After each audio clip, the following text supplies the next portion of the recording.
Hola, bienvenido a todos a este curso de operación y mantención de montacarga o de grúa horquilla.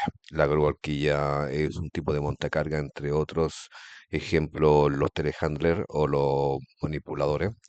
Y por supuesto vamos a dedicar un curso bien completo a este tipo de montacarga que es la grúa horquilla, que es uno de los más utilizados en la industria y en la empresa, ya sea portuaria o de otra clase acá en Chile. Eh, la grúa horquilla o montacarga se define como un equipo móvil de contrapeso, ya que la carga que manipula está fuera de la distancia entre sus ejes. Eh, para que lo entiendan bien, un camión que lleva la carga entre los dos ejes, entre el eje delantero y el eje trasero, en en la parte donde va cargado. Pero en la grúa horquilla, la carga va sobre, sobre la horquilla que va montada en el portaarquilla y a través del mástil se puede levantar o bajar. Pero eso va fuera de los ejes y, y eso involucra que hay un efecto fulcrum o de que tiene que ser balanceado. Entonces, la grúa horquilla son contrabalanceadas, se basan en los principios de balance y estabilidad. En la línea central del eje de transmisión se encuentra el punto de equilibrio. En el eje de transmisión, que es el eje delantero, ahí se produce el efecto fulcrum o de pivoteo.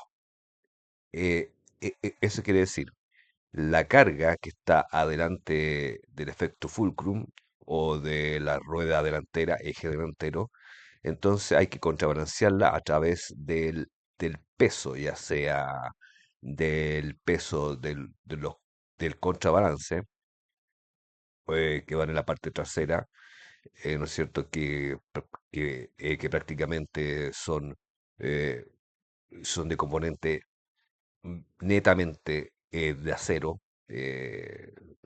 Así que eso proporciona un gran peso o un gran contrabalance, pero también ahí tenemos toda la estructura ahí de la grúa. Tenemos también el motor, el sistema de transmisión y todo eso añade un contrabalance. Eh, ahora, la expresión, mm, la expresión física más simple, es como una palanca, una masa de peso motorizada para vencer la fuerza de gravedad. El punto de apoyo de esta palanca se encuentra situado en la línea central del eje de la rueda de propulsión, o sea, la rueda delantera, como ya lo había nombrado. Es una máquina de uso generalizado en el sector industrial, pues permite la manipulación mecanizada de las cargas, permitiendo su transporte y elevación en altura. A ver, hay en las normas que son estándares que, s- que la grúa se tienen que regir. No tan solo en la grúa horquilla, sino cualquier tipo ahí de grúa.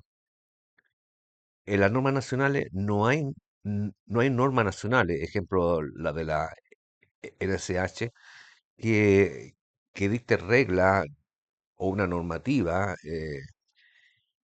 que sea vinculante para el empresario o al operador o los fabricantes, ya que acá prácticamente no se fabrican vehículos automotrices, pero sí en otras partes del mundo. Ahora, el único, la única norma, ejemplo NSH, que pueden encontrar sobre algún tipo ahí de grúa, es la grúa torre, ¿ya? De grúa torre. Hay una norma NSH sobre grúa torre eh, que dictan normas de seguridad y normas de operación, cómo hay que operar en las grúas torres, pero también tienen que saber que casi siempre las normas nacionales, y no tan solo de Chile, sino de toda Sudamérica, se rigen por otras normas, ejemplo, la norma que nos rige en toda esta área del continente, que es la norma americana, que es la norma ASME, y en este caso la B30. Eh, entonces, todas las normas nacionales que nos pueden llegar a regir la operación y la seguridad en cuanto a cualquier tipo de grúa, van por otro lado. Ejemplo, van por el Código del Trabajo, que acá tenemos, que es el artículo 160 que habla sobre la causal de despido. En el artículo 160, en el punto 5, en el numeral 5, dice actos causal de despido, actos, omisiones o imprudencias temerarias que afecten a la seguridad o al funcionamiento del establecimiento, a la seguridad o a la actividad de los trabajadores o a la salud de estos. A ver, en su numeral 5, una de las razones de causal despido es que son la imprudencia que pueden afectar no tan solo a la empresa o a su patrimonio, sino a sus compañeros. Eh, y esto es bien relevante porque eso obliga también al trabajador a ser consciente de que tiene que capacitarse, de que tiene que estar a las normas y reglas de seguridad, a la prevención de riesgos, etcétera.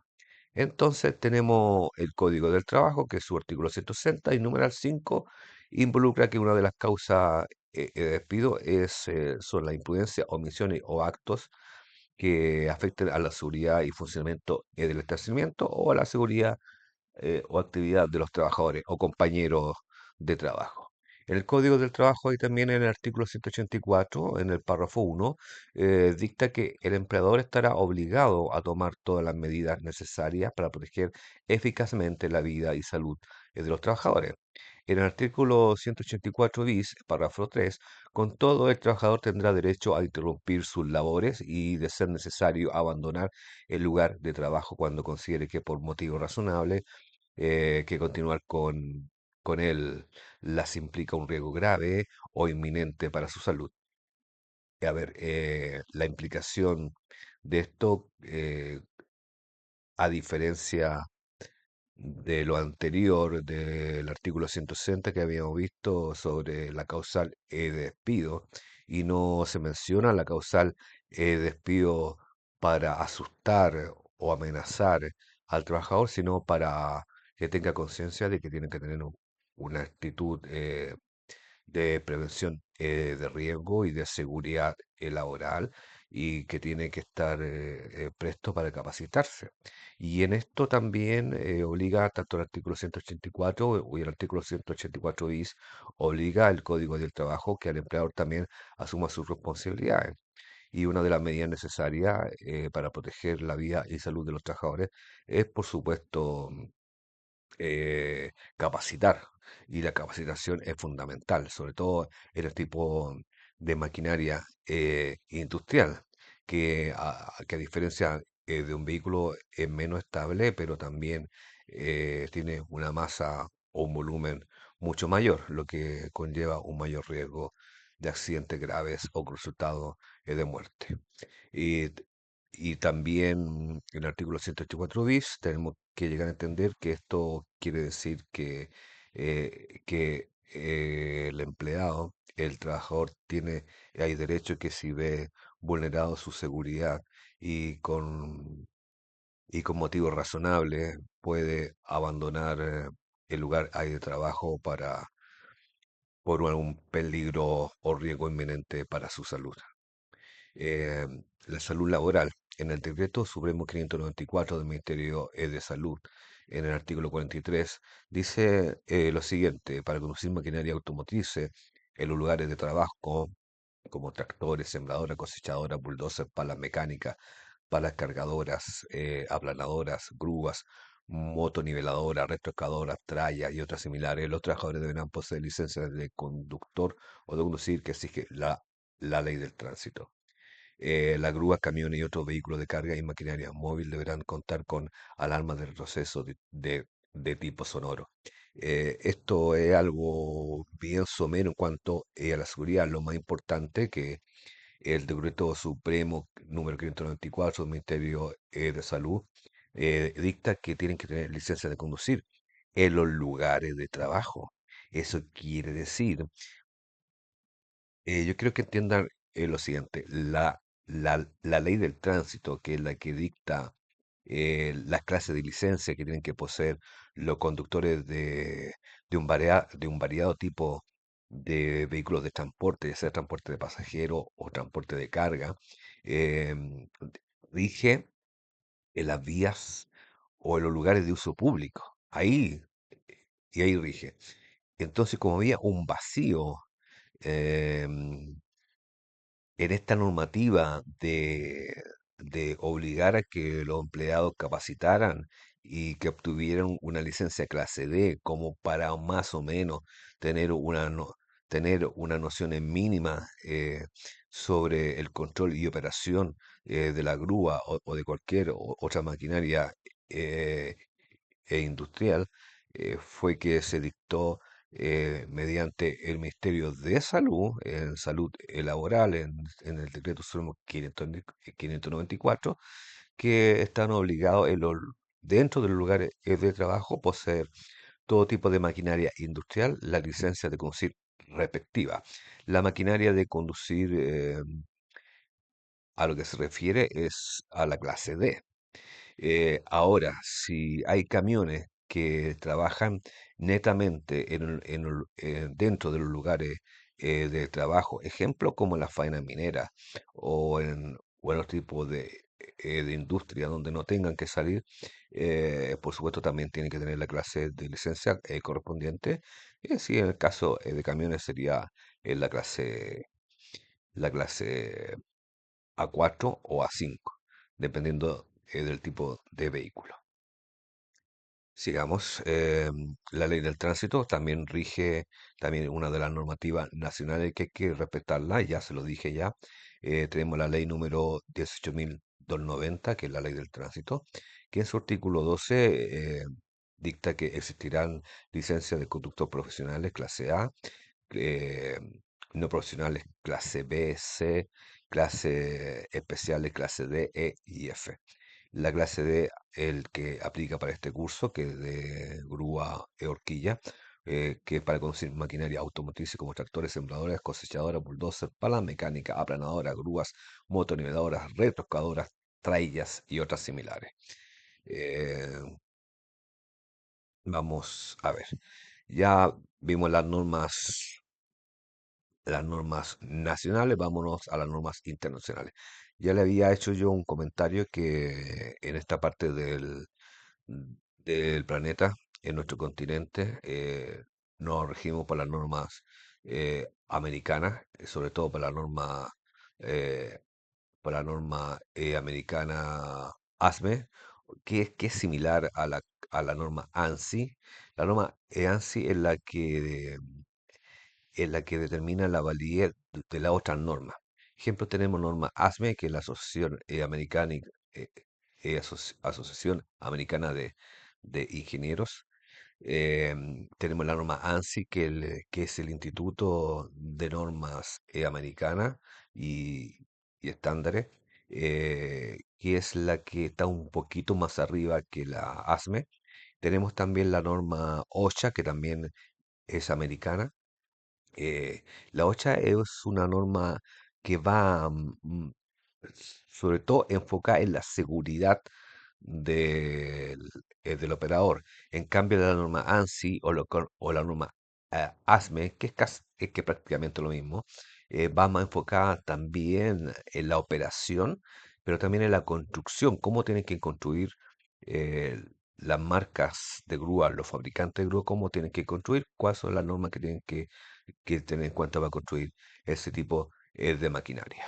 Y también tenemos acá que hay una norma, ejemplo, europea, que es la norma EN 13155, que también como la norma ASME o la norma ANSI, que en este caso es la B56.1,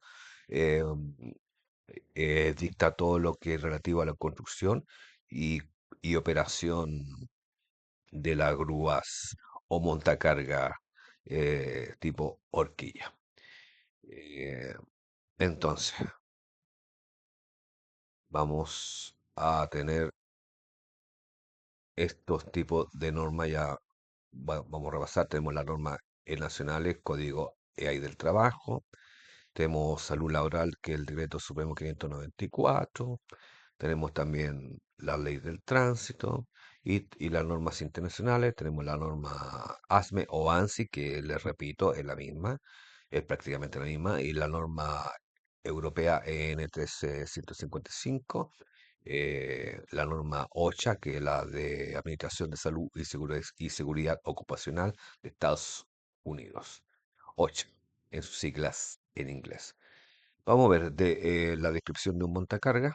Vamos a tener que un montacarga eh, consta, por supuesto, de un motor, una transmisión, un bomba hidráulica o un sistema hidráulico, horquillas y una dirección, un sistema de dirección. Por lo general, los montacargas solo tienen una marcha hacia adelante y otra en reversa, aunque le digo que yo también he visto, hay montacargas que tienen dos marchas hacia adelante. Eh, Así que no es algo que siempre va a ser una regla. O sea, hay vehículos que pueden, hay grúas horquillas, montacargas tipo horquilla que van a tener dos marchas hacia adelante. Eso va más allá, va del tipo de requerimiento que tenga esa grúa horquilla. Y en lo general, esa grúa horquilla que tienen unas dos velocidades son grúas de gran capacidad, pero sobre todo que tengan que, que estar en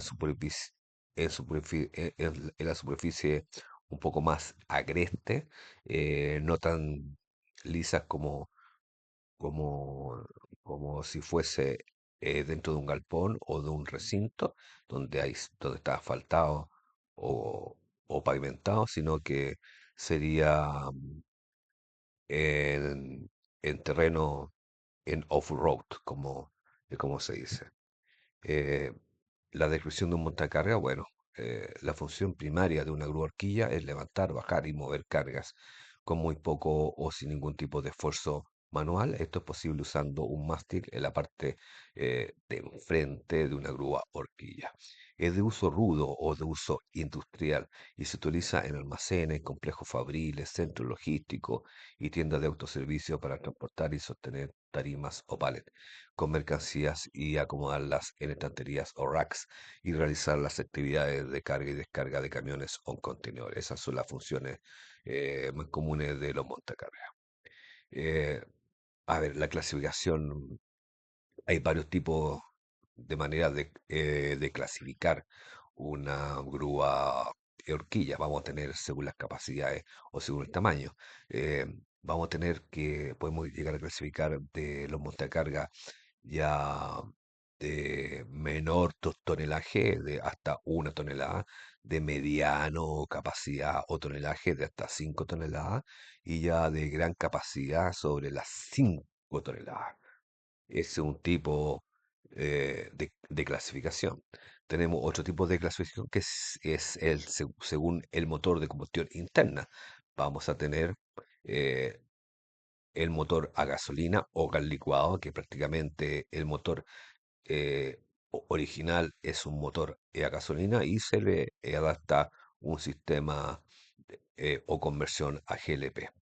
Tenemos un motor diésel o petrolero también y tenemos también, por supuesto, la grúa horquilla con motor eléctrico. Entonces, en resumen, tenemos motor a gasolina o gas licuado, motor de combustión de 4 tiempos, con sistema de sentido hay de chispa, motor diésel o petrolero, que es un motor de 4 tiempos, hay por supuesto más que da un mayor capacidad de HP y más que la potencia es el torque que entrega. Este motor es utilizado para capacidades de mediano y alta capacidad de levante en la horquilla y motores eléctricos que por supuesto hoy en día están en boga por su capacidad de cero emisión de contaminantes. Y también hay un cuarto que también más adelante lo vamos a ver mucho más seguido, que son los motores híbridos pero de hidrógeno. Em, la parte principal es de un montacarga. eh, cualquier sea su tipo de marca y modelo, se van a distinguir siempre por los siguientes componentes. Vamos a tener u- que tienen un chasis, defensas.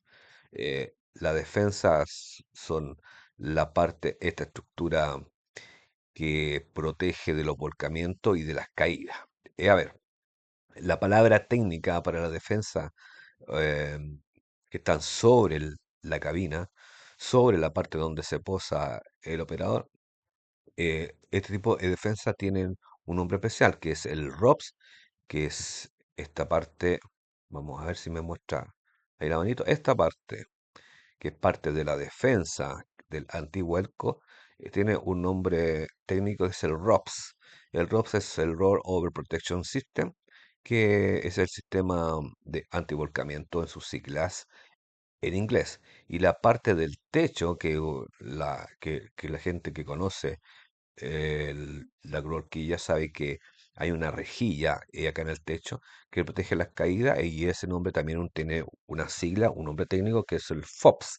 FOPS son las siglas en inglés del eh, Fall Over Protection System, que es el sistema anticaída. Eh, entonces tenemos dos sistemas, el ROPS y el FOPS. El, las otras partes de la horquilla vamos a tener las torres o mástil, las horquillas en sí, que es la L, ¿ah? Eh, la parte horizontal de la horquilla, acá en Chile la llamamos uñas o uñetas. En otras partes yo la he visto nombrar como cuchillas, que también es válido porque eh, cortan como cuchillas. Hay que tener mucho cuidado con eso. Y también tenemos el habitáculo del motor, el contrapeso, eh, el porta horquilla, la protección de la carga o parrilla de carga. eh, y dentro hay del otro sistema. Acuérdense que tenemos el carro hay de levante, el contrapeso, motor, bomba hidráulica y el sistema de transmisión que más adelante lo vamos a detallar. Las partes externas de un montacarga vamos a afinar. Tenemos mástil, volante de dirección, que tiene un pomo o una pera para poder conducirla de mejor forma porque no se conduce con las dos manos. Este no es un volante como un vehículo común y corriente que hay que llevar ahí las dos manos, sino que lleva un pomo, una perita que entonces la controlamos con la mano izquierda y la mano derecha la utilizamos en los controles para levante o desplazamiento del mástil. Tenemos también la cabina, que está en la defensa. Y realmente, acuérdense que les dije que se llama ROPS o FOPS. eh, Está el asiento con su respectivo cinturón de seguridad, el contrapeso, eh, el eje de la dirección que va en la parte trasera, y eso lo hace mucho más ágil para los movimientos y el radio de giro es mucho más cerrado y lo que ofrece mucho más maniobrabilidad a la grúa horquilla en comparación con los vehículos, pero eso conlleva, hay también que pueden ser mucho más inestables y hay que ser mucho más cuidadoso cuando se lleve carga y los giros hay que hacerlos también lentos, cosa que lo vamos a aplicar más adelante. El eje, eje de tracción, que es el que realmente mueve, el que está acoplado al motor a través del sistema de transmisión, pero esto también tiene que tener en cuenta que acá es lo que se produce el efecto de balanceo o de contrapeso, el pivoteo entre el peso propio de la grúa y el de la carga. Acá está el efecto fulcrum, en lo que lo había ya nombrado. Más adelante lo vamos a dar en detalle. Tenemos el carro protarquillas, las horquillas, rejilla de apoyo de carga o la parrilla de apoyo de carga, como lo quieran nombrar. Eh, y acá vamos a ver un video de las partes de un montacarga eh, para que lo vean en detalle.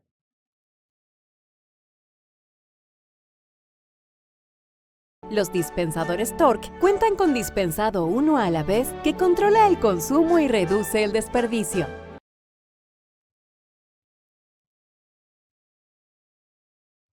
Vamos a adelantarlo un poco.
Les tengo que aclarar algo.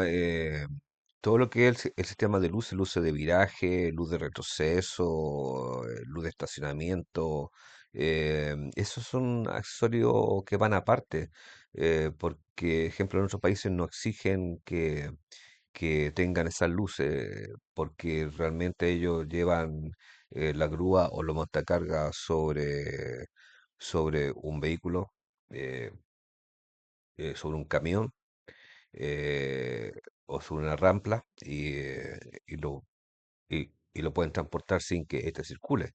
Pero acá en Chile por lo menos se les permite que circule por la vía pública siempre y cuando cumplan con la normativa o ley del tránsito. Entonces es por eso que en nuestros países de Sudamérica le colocan esas luces para que puedan circular.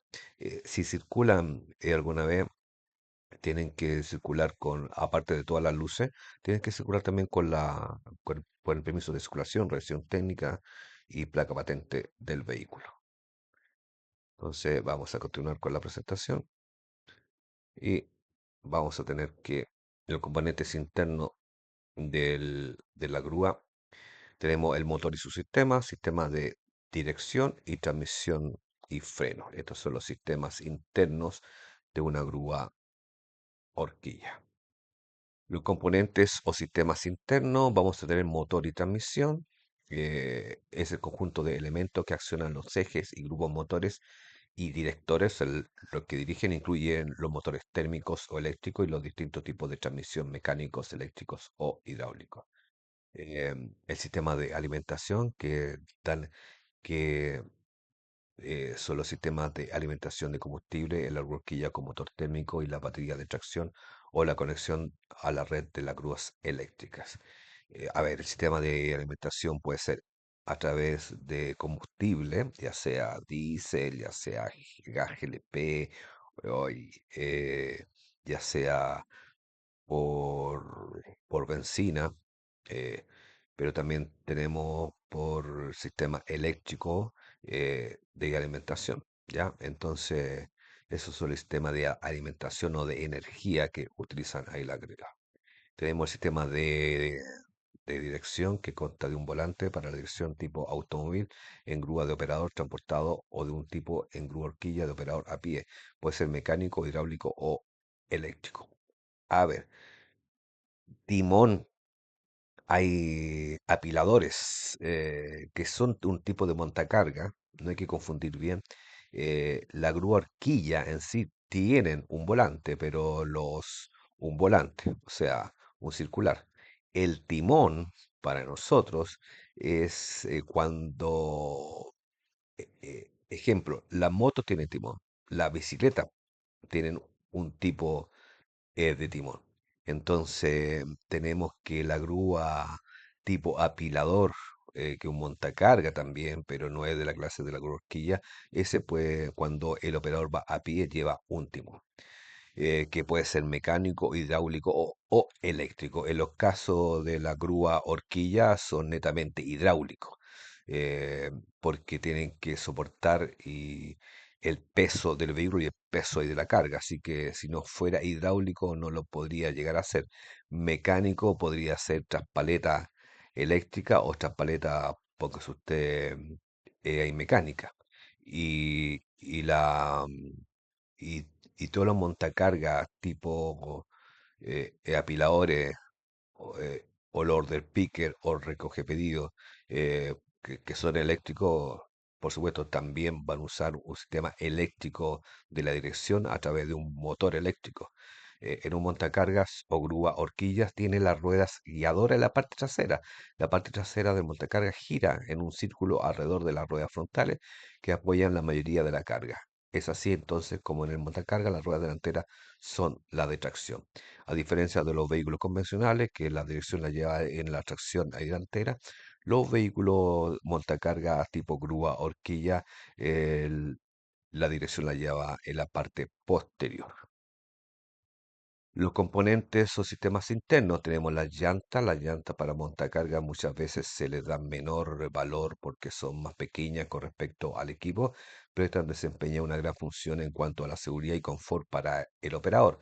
Por lo tanto, se le debe considerar de importancia y darle las revisiones correspondientes.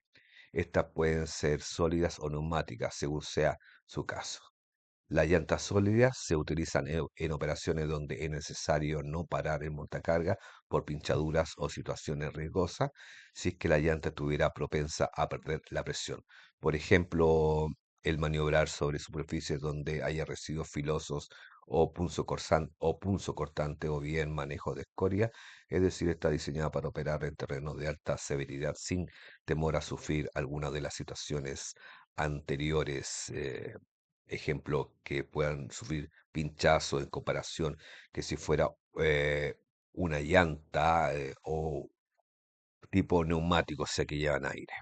Las llantas neumáticos se utilizan para operar en terrenos irregulares que requieren mayor flexibilidad o bien que contribuyan al amortiguamiento del equipo. A ver, todos los neumáticos, todas esas llantas, todas las ruedas que llevan aire, por supuesto, absorben una... un- se calcula entre un 20 o un 25% de toda la suspensión del vehículo. Aporta, si los neumáticos están bien inflados, de entre un 20 o un 25% de la toda suspensión de un vehículo. No sé si ustedes se han dado cuenta, los que ha tenido ya vehículos, si la presión del neumático ustedes la elevan mucho, le echan mucho aire, eh, la suspensión se va a sentir rígida, se va a sentir es muy dura y también se puede sentir dura cuando la presión es muy baja y además que se va a cargar la dirección para un lado. Entonces la presión hay de los neumáticos, no estamos hablando de llanta sólida o rueda sólida, tienen que ir a una presión indicada por fabricante. Tenemos acá eh, una imagen de una llanta sólida. Vean que es más plana en, en el perfil del neumático, es mucho más plana.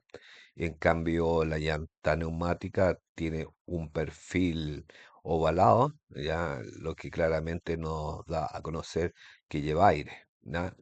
Llanta neumática que lleva aire y llanta sólida que es netamente de caucho.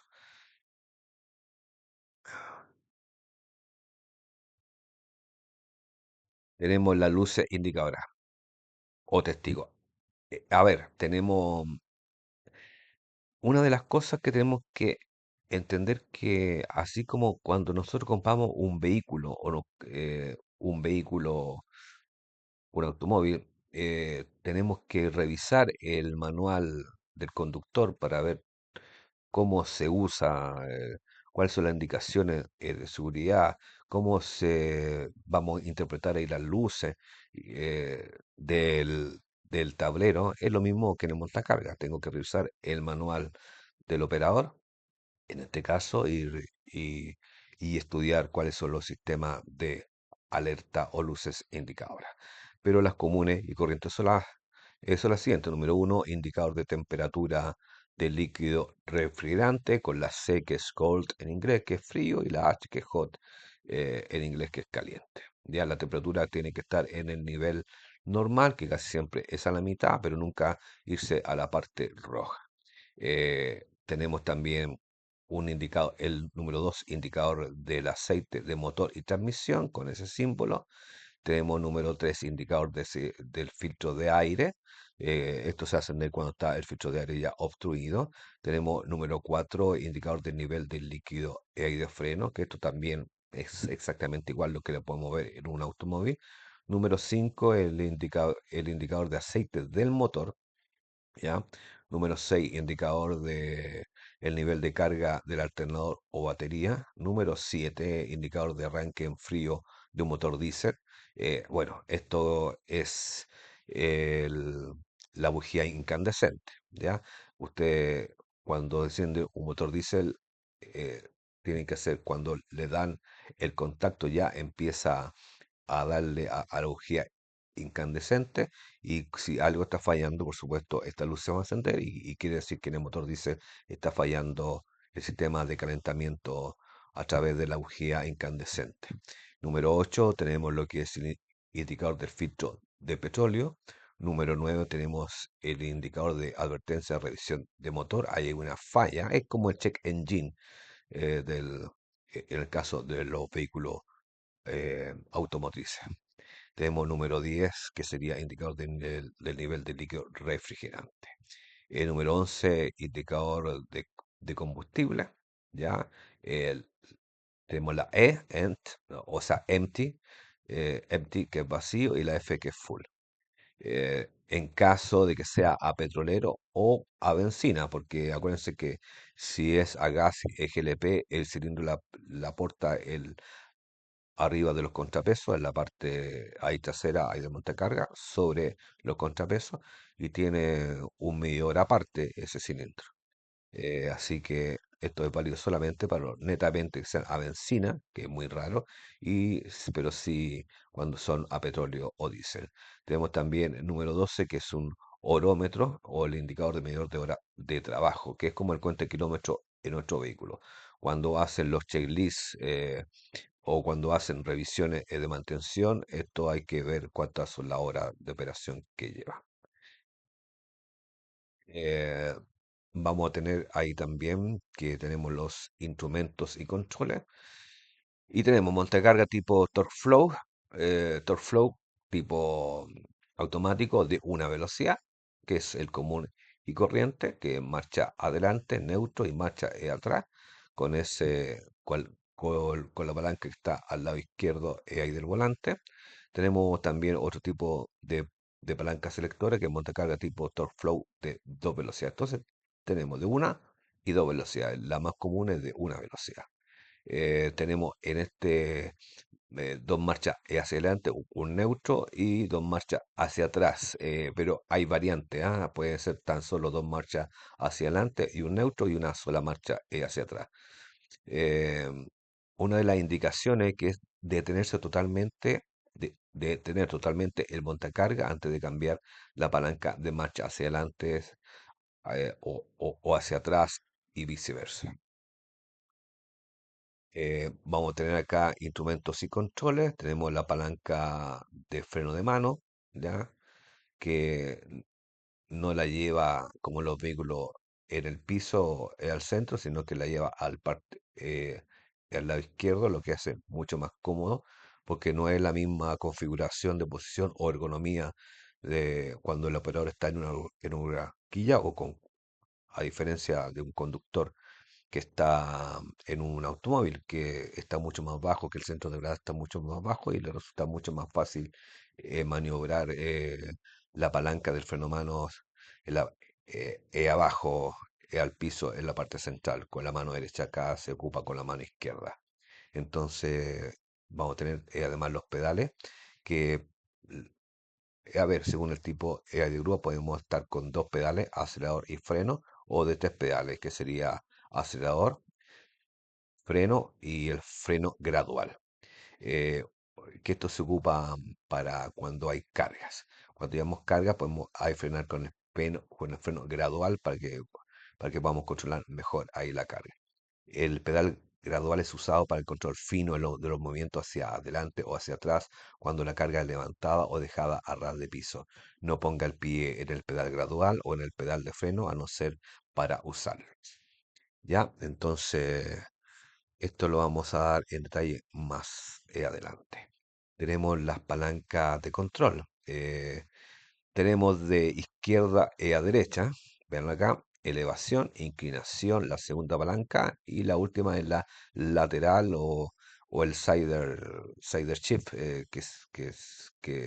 que se denomina en inglés, que es el movimiento lateral del portaorquilla. Entonces, esta para elevar usamos la primera palanca, lo movemos hacia atrás, empieza a subir, ¿ya? Y ojo también, en este caso, sobre todo cuando vamos con carga, podemos acelerar un poco. Para bajar la carga, si estamos con carga, para bajar la horquilla ahí del mástil, no es necesario acelerar, porque si vamos cargados, baja por gravedad.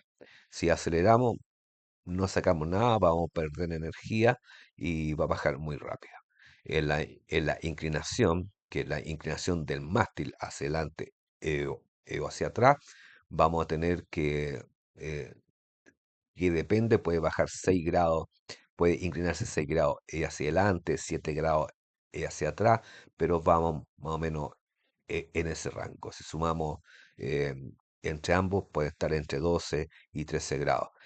Ahora, la inclinación hacia atrás, sobre todo, es bien importante porque eso conlleva a asegurar la carga. Cuando nosotros levantamos con la grúa horquilla una carga, la tenemos que asegurar para que el centro de gravedad de la carga se vaya lo más cerca de la grúa y de esa forma se evita, o sea, se puede ser mucho más estable y se evita que la carga se desplace ahí de la horquilla y también que por supuesto minimizar los riesgos de volcamiento, sobre todo en los giros.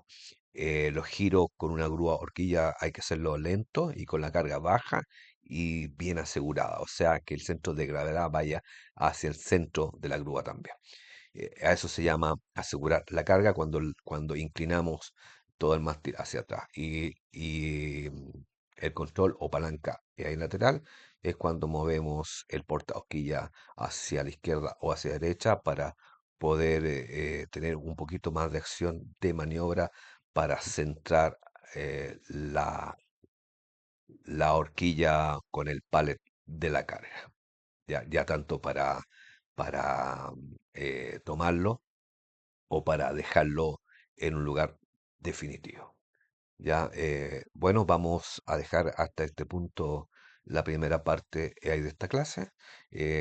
Por favor, si suscríbanse, porque para la gente que se suscribe me van a poder hacer preguntas más concretas y si tienen temas más específicos le puedo poder en forma interna entregar ahí material exclusivo. Denle like, por supuesto, si les gustó esta clase y por favor suscríbanse para que me apoyen y que ustedes también tengan acceso mucho más específico a los materiales que pueda yo ofrecerles. Nos vemos pronto para entregar la segunda parte de esta clase.